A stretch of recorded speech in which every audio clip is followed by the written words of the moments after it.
Hello everyone, Nightmare Nemo here, and welcome to another edition of Let's Read Give Yourself Goosebumps. This time, this book, I've had my eye on this for a very long time, and I finally got a copy. It wasn't easy, and it didn't come cheap. So, this book is just amazing, and I'm just going to show it to you. It's just, there you go. This is, let's read, this is Give Yourself Goosebumps. It came from the internet. Whoa. Yeah, so it's really great. And interesting enough is the little Easter egg is not that hard to find. But there's a Goosebumps poster in the back because there's a computer monitor. Also, I don't know if you can see it, there's a stack of Goosebumps books that are the Give Yourself Goosebump books. Can't really read the titles, but you can see the Apple Fiction logo there. So that's what that is, and it's pretty cool. I like it.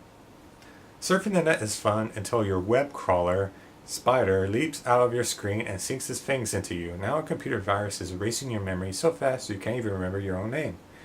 It's going to be one fierce battle to save yourself. You might even have to go into virtual reality. Can you beat the ghouls from Coffin City? Can you outsmart the evil digit wizard? Wouldn't it be better to call him the digital wizard? I don't know, it's whatever. And remember, if you get past all the rest, you'll still have to face Spider. That's spelled with spy and der. The creepiest crawler there is. This scary adventure is about you. You decide what will happen and how terrifying the scares will be. You will start at page 1, then follow instructions, blah blah blah. Make the choices. If you choose well, you'll find a way to beat Spider. But if you make the wrong choice, beware, so take a deep breath, cross your fingers, and turn to page 1 now to give yourself goosebumps and to give you goosebumps out there in TV land. Okay, so we're going to start. Tell me again, your best friend Mark demands you say what on your computer screen? The hairs on the back of your neck prickle just thinking about it. A bump, you answer. A weird, squirming bump. It stuck out of the monitor, moved around like it was alive. Right, Mark rolls his eyes. You're out of your mind. Mark talks tough, but you've known him since you were little. You're used to it. It's true, you insist, and totally weird. Come on, see for yourself. You slam the front door. Mark is already halfway up the stairs to your room when you catch up to him. You turn on the computer and sit at your desk with a couple of double clips and your password. You log on to the internet. Okay, be prepared, you warn him. It's pretty creepy. Like I care, Mark scoffs. A moment later, a message pops up on your screen, a message in a little black box. Mark's mouth drops open as he reads it. Oh no, you just got a computer virus. You just got spam. The message on your screen says, experiencing virus. Need help to avoid fatal error. Oh man, Mark groans, you've got a virus. What's that, you ask? You don't know what a computer virus is? Mark stares at you in disbelief. It's a program that gets into your computer and messes everything up. It can fry up your whole hard drive. You don't like the sound of that, you mean? It could erase all my games and files and stuff? It could erase all my porn? What? Oh no. Not cool. Yep. Mark says, everything would just be gone. Whoa, you say. Sitting back from the screen a little bit. Just then your computer beeps. A long, loud, piercing beep. You cover your ears. Your eyes widen as the black message box doubles in size. This time the message says, please, I'm begging you, help me. This virus is really bad. I need help now. Hurry. You're a web crawler. You and Mark stare at the black message box on your screen. A sick feeling hits your gut. Now that's freaky. Mark says, I never saw an error message like that. It sounds like a real person talking, like it's alive. You glance at Mark and shiver. What web crawler are you using anyways? Mark asks. Why do you keep calling it a web crawler? Just call it a web browser. I guess, to be fair, they're calling it a web crawler because crawler sounds more spooky. Super spooky even. It's called Spider, you answer. You don't need to explain that a web crawler is a program they use to get around the internet. Mark knows. Mark knows more than you. He knows what a computer virus is. Someone gave it to me for free, you add. Free software? Bad news, Mark exclaims. Free stuff always has viruses. Let's turn this off, reboot, and start over. Maybe the message will go away. This is, that's not exactly true. Although a lot of programs that you will find, or a lot of stuff you find on the internet that is free, that usually has a high probability of having something like spyware or virus or something like that. But there's a lot of free stuff out there that comes from reputable websites and is completely virus free. Should we try to help the web caller, you ask? You decide it's your computer, Mark says. But I'll tell you this, if you try to fix it, you could totally crash your hard drive.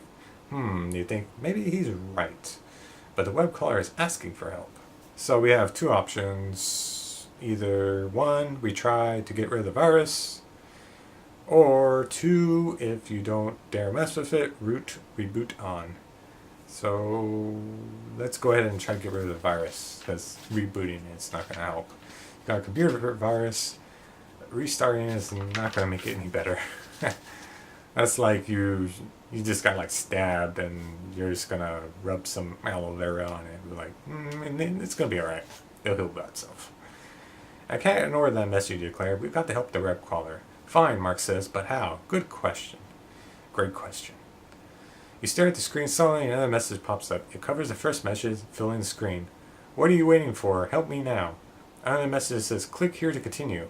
Wait, Mark yells. Too late. You already clicked the mouse. Another message pops up on the screen. You and Mark read it and begin to chuckle. You start laughing.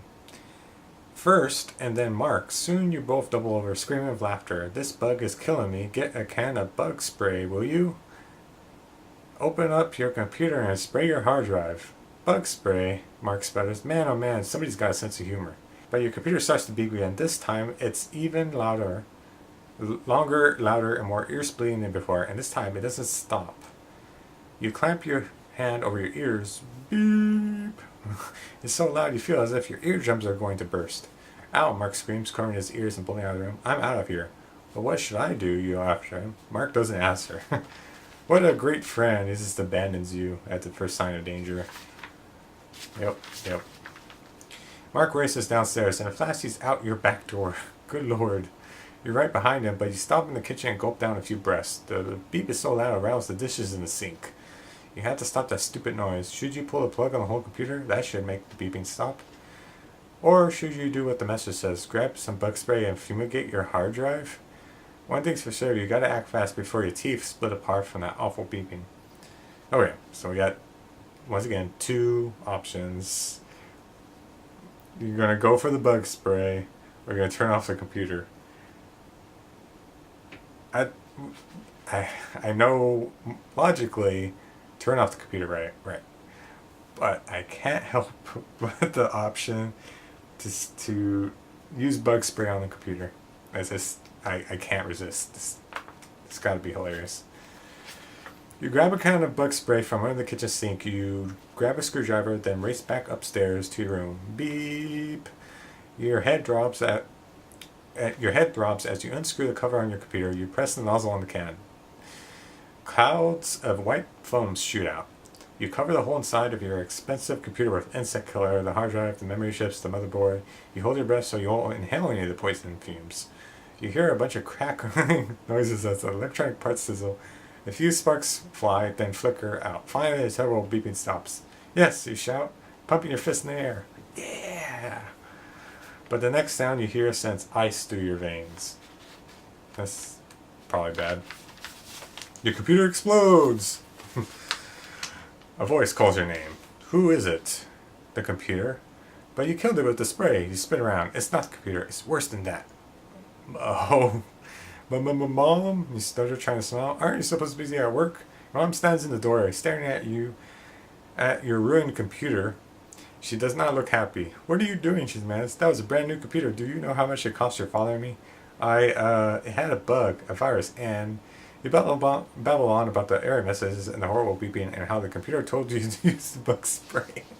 This is like the least convincing excuse for spraying bug spray on the inside of your computer. It's terrible. This is well worth it. I would say that. It's pretty funny. There's no use. Your computer's toast. Your room stinks of bug spray and your mom is furious. I can't believe this. She shakes her head as if to clear. Stay in your room until I decide on your punishment, young man. Alright. So, I guess we're in the clear, right? Your mom slams your bedroom door, really slams it with an incredibly loud bang. Ow, you hear her say, but you don't dare poke your head outside to see if she's okay. After all, she told you to stay in your room, and that's exactly what you're going to do. Too bad you don't know that your mom just hit herself on the head with the door. Now she's got amnesia. What? Okay. She doesn't remember anything. Her name, her address, nothing. She doesn't even remember that she has a kid. And she certainly doesn't remember telling you to stay in your room. Looks like you'll be here for a very long time. Too bad your computer is fried. At least you could have play some video games to pass the time. Now you'd be staring at the blank screen until the end? Until you're dead? What?